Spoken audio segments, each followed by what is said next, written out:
আরে অনিন্দ বাবু যে আজকে এত খুশি খুশি লাগছে কেন তোমাকে? হ্যাঁ, আরে ভজাদা, আমার প্রমোশন হয়েছে। আজকে অফিসে বসই নিজে এসে খবরটা দিলেন। ভাবতেই পারিনি এত তাড়াতাড়ি হবে। সবচেয়ে সেরা রাজভোগ এক হাঁড়ি দাও তো। বাবা বাবা, এই তো সুখবর। তোমার মতো ছেলে সাফল্য পাওয়াটাই তো স্বাভাবিক। দাঁড়াও দাঁড়াও, আজকে সবচেয়ে টাটকা রাজভোগগুলি তোমাকে দিচ্ছি।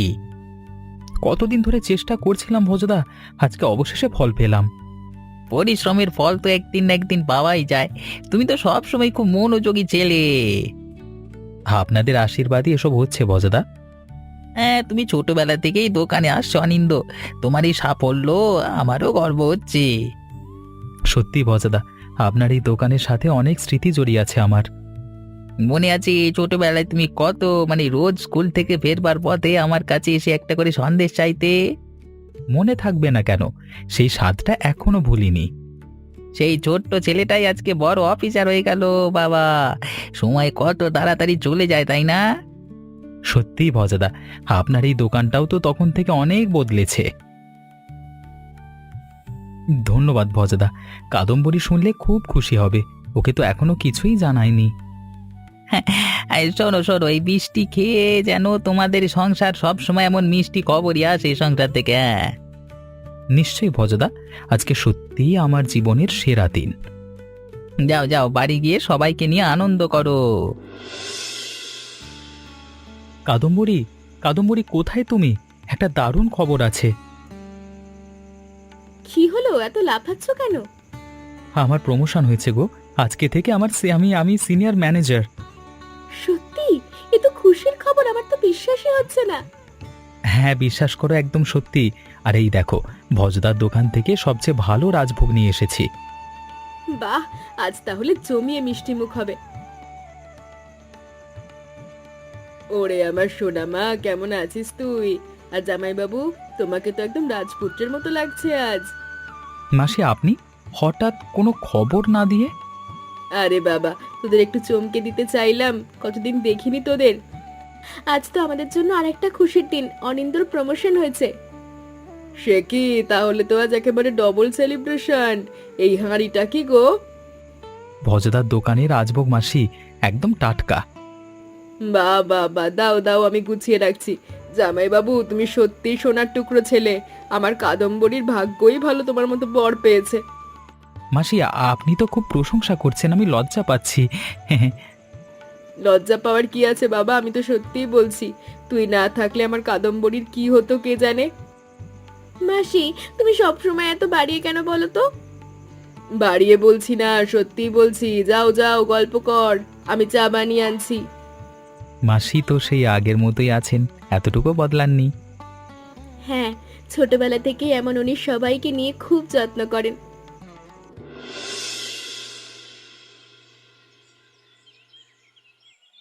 শোন না মা, অনিন্দর প্রমোশন হলো ভালো কথা, কিন্তু ও তোকে সারপ্রাইজ গিফট দেওয়ার নাম করে আড়ালে টাকা ওড়াচ্ছে না তো? একটু ভেবে দেখিস তো। সে কি কথা মাসি, ও তো এমন কিছু বলেনি। আজকালকার ছেলে তো মুখে এক মনে আর এক। আমি তো শুধু ভালোর জন্যই বললাম। কিন্তু মাসি, অনিন্দ তো এমন মানুষ নয়। ও তো সব সময় আমার সাথে সব শেয়ার করে, ছোট থেকে বড় সব কথাই বলে। করুক করুক, তবে একটু চোখ কান খোলা রাখিস। আমি তো এতদিনের অভিজ্ঞতা থেকে বলছি, জীবনে অনেক কিছু দেখেছি। সত্যি কি অনিন্দ কিছু লুকোচ্ছে আমার কাছে? মাসি, তুমি এমন কেন বলছো? তোমার কি কোনো কারণ আছে এভাবে সন্দেহ করার? না না, কোনো কারণ নেই, এমনি বললাম। আমি তো তোর ভালো চাই তাই। ঠিক আছে মাসি, কিন্তু আমি অনিন্দকে ভালো করে চিনি। হ্যাঁ, সে তো চিনবি, তবে মেয়েদের একটু সতর্ক থাকা ভালো রে মা। ঠিক আছে মাসি, তোমার কথা মাথায় রাখবো। তুই কি অনিন্দকে নিয়ে চিন্তা করার কিছু আছে? কিরে, কি ভাবছিস? কিছু না মাসি, এমনি একটু চিন্তা করছিলাম। চিন্তা করিস না, আমি তো আছি তোর পাশে। জানি মাসি, তুমি আছো বলেই তো ভরসা পাই। যাই হোক, আজকে কি রান্না করবি বলতো? জামাইয়ের প্রমোশন উপলক্ষে কিছু স্পেশাল বানাই। সেটাই ভালো হবে মাসি, ওর পছন্দের মাছের ঝোলটাই বানাও। ঠিক আছে, তাহলে বাজারে যেতে হবে একটু। আমিও যাব তোমার সাথে মাসি, একসাথে গেলে ভালো লাগবে। চল তাহলে দুজনে মিলে বাজার সেরে আসি। দাদা শুনলাম প্রমোশন হয়েছে তোমার, অভিনন্দন। আমি তো খবরটা শুনি ছুটে এলাম তোমাদের সাথে দেখা করতে। আরে সায়ন, এসো এসো, ভেতরে এসো। ছোট বাবাজি এসেছে, বসো বসো, তোমার জন্য কি স্পেশাল শরবত করে আনবো? না না মাসি, থাক, এত ব্যস্ত হবেন না। আরে ব্যস্ত হওয়ার কি আছে, তুমি তো আমাদেরই ছেলে। এই নাও, তাজা ফল খেটে দিলাম। ধন্যবাদ মাসি। দাদা এই মিষ্টি মাসির অতিরিক্ত মিষ্টি মানে কিন্তু সুগার বাড়িয়ে দেবে, হ্যাঁ। ওনার এই অতি যত্নের পেছনে অন্য কোনো রহস্য নেই তো? আরে না রে, মাসিতে এমনি এমন বড্ড আদুরে মানুষ। হ্যাঁ, তবু আমার কেমন যেন খটকা লাগছে দাদা। তুই বড্ড বেশি ভাবিস সায়ন, মাসি তো এমনিতেই সবাইকে খুব যত্ন করে। হতে পারে, তবু একটু চোখ কান খোলা রেখো দাদা। আচ্ছা ঠিক আছে, রাখবো। এখন বল, কেমন আছিস তুই? ভালো আছি দাদা, তোমার প্রমোশনের খবর শুনে ছুটে এলাম দেখা করতে। ভালো করেছিস। দাদা তোমার নতুন পোস্টে কাজের চাপ বেশি হবে না তো? একটু বেশি হবে হয়তো, তবে দায়িত্বও তো বাড়বে, এটাই তো স্বাভাবিক। ঠিক বলেছ, বেশি দায়িত্ব মানেই তো বেশি সম্মান। একদম ঠিক ধরেছিস। দাদা বৌদি কোথায়, দেখা করলাম না তো এখনো? ও রান্নাঘরে আছে, মাসির সাথে গল্প করছে হয়তো।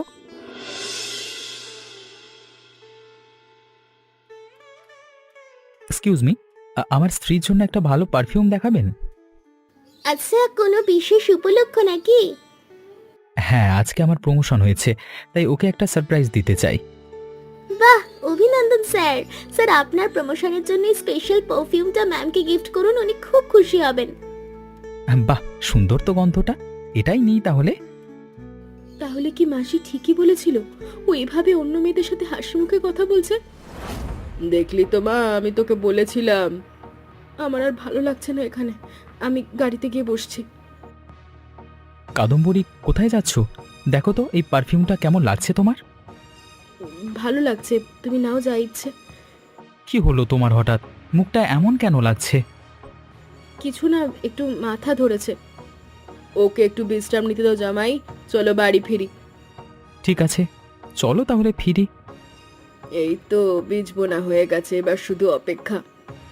এটা তো কিনেই নিলাম, বাড়ি গিয়ে কাদম্বরীকে দেব। স্যার, আপনার স্ত্রী সত্যি খুব ভাগ্যবতী আপনার মতো এমন যত্নশীল স্বামী পেয়ে। ধন্যবাদ, আপনার সাজেশনটাও সত্যি ভালো ছিল। কাদম্বরী, তুমি সেই থেকে চুপচাপ আছো, কি হয়েছে বলো তো? তোমার প্রমোশন হয়েছে, অথচ তুমি শপিং মলে অন্য মেয়ের কথায় পারফিউম পছন্দ করছো। আমার চয়েসের কোনো দাম নেই তোমার কাছে? আরে কাদম্বরী, ও তো শুধু সেলস গার্ল ছিল, ওর কাজই তো ওটা। তুমি ওর সাথে অত হাসি মুখে কথা বলছিলে কেন তাহলে? কাদম্বরী, আমি তো তোমাকেই পারফিউম কিনে দিতে চেয়েছিলাম, প্লিজ ভুল বুঝো না। কিচ্ছু বলতে হবে না, আমি ঘুমোতে যাচ্ছি। এই তো ঠিক যেমন চেয়েছিলাম। এই তো এবার জামাই বউয়ের মধ্যে দূরত্ব তৈরি হলো, এখন আমার প্রতি নির্ভর করবে মেয়েটা। কাদম্বরী, প্লিজ একবার আমার কথাটা শোনো। আমার ঘুম পাচ্ছে, কাল কথা বলবো। ঠিক আছে, ঘুমাও তাহলে। হঠাৎ কি হলো বুঝতে পারছি না, কাদম্বরী তো। সায়ন, একবার আসতে পারবি? মাথাটা কাজ করছে না রে আমার। দাদা কি হয়েছে বলো তো, এত রাতে ডাকলে যে? কাদম্বরী হঠাৎ করে পারফিউম আর টাকা উড়ানোর কথা বলে আমার উপর রেগে গেল, আমি তো কিছুই বুঝতে পারছি না। টাকা উড়ানোর কথা বললো মানে? এমন কথা তো নিজে থেকে বলবার না। সেটাই তো, ও বলল আমি নাকি সারপ্রাইজ দেওয়ার নামে টাকা উড়াচ্ছি। দাদা বৌদি এমন নয়, আসলে মিষ্টি মাসির কথার কারণেই ভুল বোঝাবুঝি তৈরি হচ্ছে বলে মনে হয়। মাসির কথা কি বলছিস তুই? আমার সন্দেহ হচ্ছে দাদা, চলো একটু রান্নাঘরে যাই, একটা জিনিস দেখতে হবে। রান্নাঘরে কেন? চলোই না, নিজের চোখে দেখলেই বুঝবে। ঠিক আছে চল, কিন্তু তুই যদি ভুল হোস তাহলে কিন্তু আমি ওকে তোকে ছাড়বো না। আরে চিন্তা করো না দাদা, আমার অনুমান খুব একটা ভুল হয় না। আচ্ছা চল দেখি কি আছে রান্নাঘরে। চুপচাপ এসো দাদা, আওয়াজ করো না। আচ্ছা আচ্ছা, বুঝেছি। জামাই বউয়ের মিষ্টি ঝগড়া বাঁধিয়ে দিলাম, এখন শান্তিতে রাজভোগ খাই। এই না হলে জীবন, নিজের হাতে একটা মজার নাটক সাজানো আর সাথে বিনামূল্যে মিষ্টি খাওয়া। দাদা দেখলে তো, এই তো আসল রহস্য। আমি ভাবতেই পারছি না মাসি এমন করবেন। হ্যাঁ চলো দাদা, রাগ না করে মাসিকে একটা মিষ্টি শিক্ষা দিই। ঠিক আছে, কি পরিকল্পনা তোর? সেটা কালকে সকালেই দেখবে, এখন চলো ঘুমোতে যাই। ঠিক আছে, কিন্তু কাদম্বরীর সাথে যেন ভুল বোঝাবুঝিটা মিটে যায়, সেটাও তো ভাবতে হবে। সেটাও হয়ে যাবে দাদা, একবার মাসির আসল রূপ সামনে এলেই বৌদি সব বুঝে যাবে। ঠিক আছে, তোর কথাতেই ভরসা রাখলাম। চিন্তা করো না দাদা, সব ঠিক হয়ে যাবে। হ্যাঁ, আশা করি রে ভাই। কাদম্বরীকে ছাড়া আমার একদম ভালো লাগছে না। বুঝি দাদা, তুমি তো ওকে সত্যিই খুব ভালোবাসো। চিন্তা করো না, কালকে সব ঠিক হয়ে যাবে দেখো। দাদা, বৌদির অভিমান ভাঙানোর জন্য স্পেশাল মিষ্টি এনেছি, কেউ যেন না ছোঁয় এটা। হ্যাঁ হ্যাঁ, এটা তো শুধু কাদম্বরীর জন্যই, একদম হাত দিও না কেউ। এত সুন্দর মিষ্টি একটু খেলে কি আর হবে এমন? ওরে বাবারে, এ কি তেঁতুলের টক! কি মাসি, না ছোঁয়ার কথা বলেছিলাম না? বাবারে, আমি তো শুধু একটু চোখে দেখতে চেয়েছিলাম। মাসি, তুমি এভাবে লুকিয়ে মিষ্টি খাও কেন? কাল রাতেও কি তুমি সব রাজভোগ খেয়েছিলে? না না মা, আমি তো... মাসি, সত্যটা বলুন, আমরা কালকে রাতেই সব শুনে ফেলেছি। সব শুনে ফেলেছো মানে? হ্যাঁ মাসি, রাতে জল নিতে গিয়ে দেখেছি আপনি একা একা মিষ্টি খাচ্ছেন আর বলছেন জামাই বউয়ের মধ্যে ঝগড়া বাঁধিয়ে দিয়েছেন। আমি আসলে... তুমি কেন এমন করলে মাসি? আমি তো তোমাকে বিশ্বাস করতাম। আমি জানি না কেন করলাম, হয়তো একাকিত্বের জন্যই কিছু করলাম। একাকিত্ব মানে? তুমি কি একা থাকতে খুব কষ্ট পাও মাসি? গ্রামে একা একা থাকি রে মা, তোদের এখানে এলে মনে হয় সবাই আমার পাশে আছে, তাই হয়তো তোদের নিজের কাছে টানতে গিয়ে এরকম করেছি। মাসি, এভাবে ভুল পথে না গিয়ে আমাদের সরাসরি বললেই তো পারতেন। জানি বাবা, খুব বড় ভুল করেছি।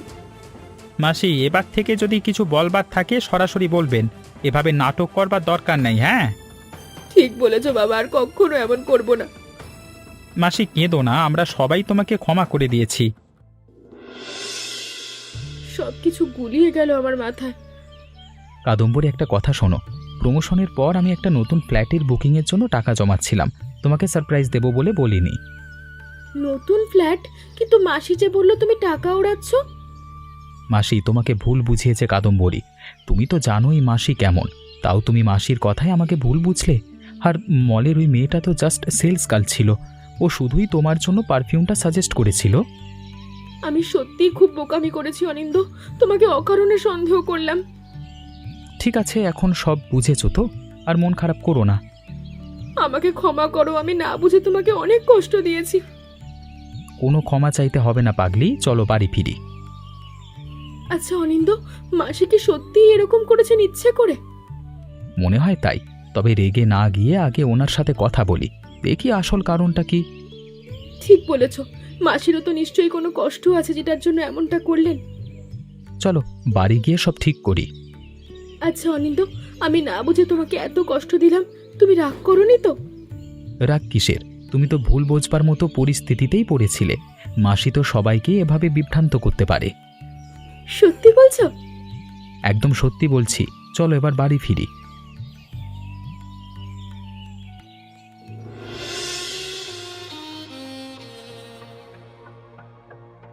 কাদম্বরী, আমি আসলে তোদের খুব ভালোবাসতাম, তাই অতিরিক্ত আগ বাড়িয়ে তোদের ভালো করতে গিয়ে ভুল করে ফেলেছি। মাসি, তুমি এখনই যাচ্ছ কেন? আমার ভুল হয়েছে মা, আমি গ্রামে ফিরে যাই, তোদের সংসারে আমি আর অশান্তি করব না। মাসি, এভাবে বলবেন না তো, আপনি তো আমাদেরই মানুষ। মাসি, তুমি যা করেছো ভুল করেছো, কিন্তু তোমাকে ছেড়ে আমরা থাকতে চাই না। সত্যি তোরা আমায় মাফ করে দিবি? একদম করে দিলাম মাসি, তবে শর্ত আছে, আর কখনো এমন লুকোচুরি চলবে না। কথা দিলাম বাবা, আর কখনো এমন করব না।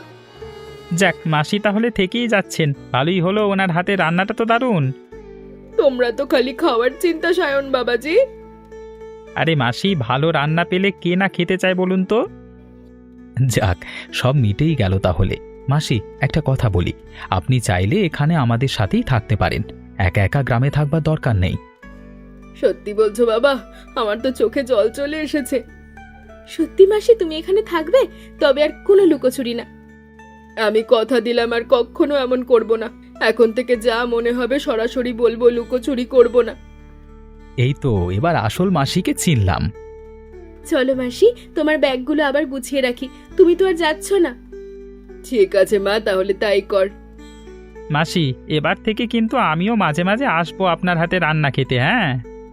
আয় বাবা, তোর জন্য দরজা সব সময় খোলা থাকবে।